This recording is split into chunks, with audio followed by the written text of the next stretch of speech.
is enough said.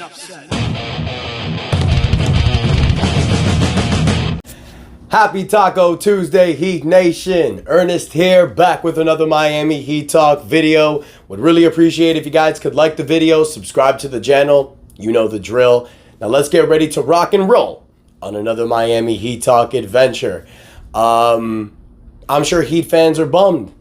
I'm sure you woke up today, you're like, damn, I woke up, it's a great day. Oh, you're reminded.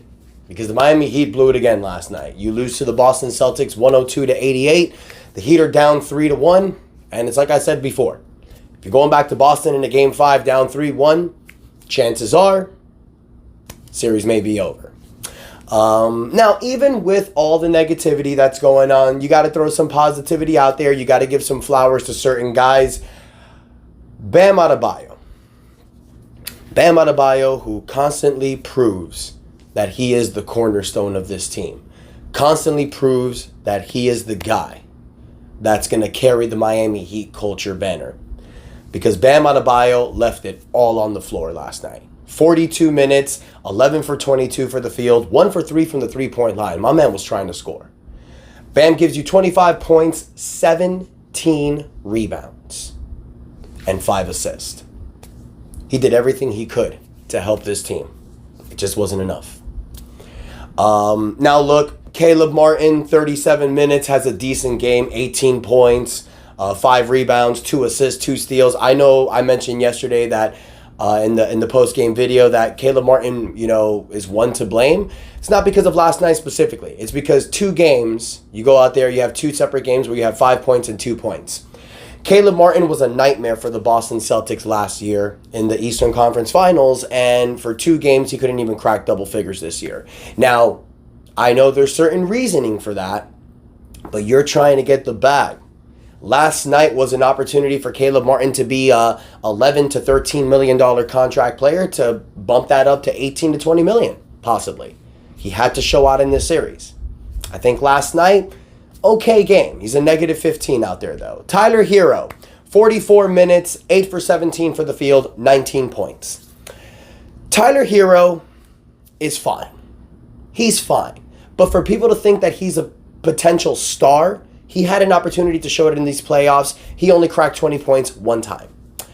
In that game, he did have 14 assists as well, but he's not showing you the consistency that you need. 19 points is decent, but it's like I've said before, guys. Tyler Herro's best role on this team is not as a starting player.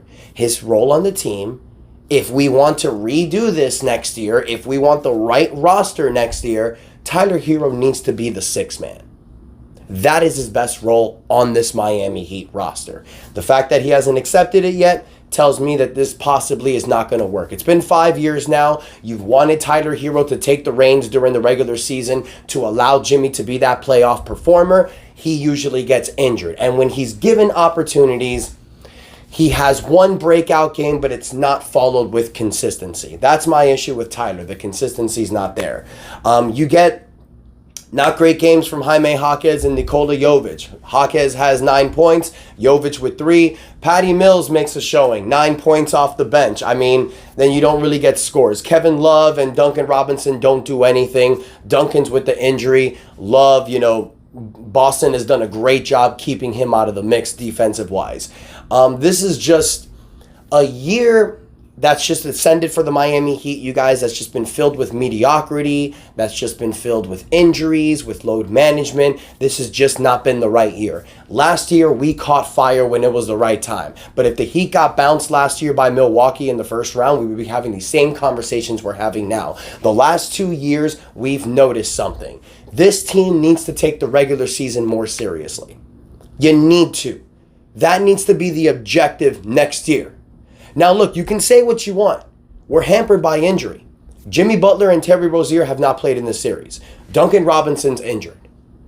We all know that if this Miami Heat team was healthy, they would take it to the Boston Celtics, possibly even upset them. I know a bunch of people, a bunch of negative and pessimistic people are going to be like, oh, I told you so. You see, I was right. The Heat didn't do anything this year. You really can't say that.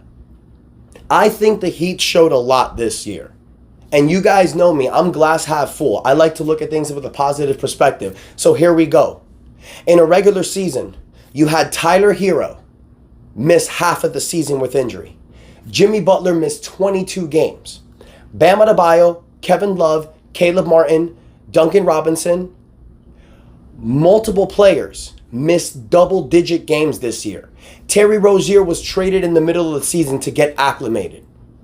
With all of that, with 38 different starting lineup changes, one of the most in the NBA. Teams that have that many startup lineup changes, you guys, if you look at the list, they're the bottom level of the team trying to tank to lose. But Miami Heat, with all of that adversity hanging over them, they still finished with a record 10 games above 500. They were 4 games down from the second seed. Had you just won a few more games, some of those games that are going to haunt us, that game against Indiana for the 6th seed, had you just win some of those games, you could have been a 6th seed. You could have been fighting Milwaukee and possibly upset them again. This season was just mirrored, you guys, by injuries, bad decisions, and just bad luck. So I know people are going to want to throw shade. I know people are going to want to hate on the Miami Heat team. I know they're going to want to laugh in our face and say, you see, we were right. But we're going to look back at them and we're going to say, you can't say that. You can't say that because this season is mirrored by what if. You can say that it was a bad year. You can say that the Heat dropped it. Say whatever you want. But can you say the same thing in 2013 for the Chicago Bulls when Derrick Rose got injured in the playoffs? That's a what-if situation, and there's many what-if situations besides that. So I'm not going to look at this season as a bad season. I'm going to look at it as a learning curve. The biggest learning curve is that we need to make some adjustments this offseason. And that's going to be for another time. That's going to be a different video, you guys, because we have a lot to look forward to.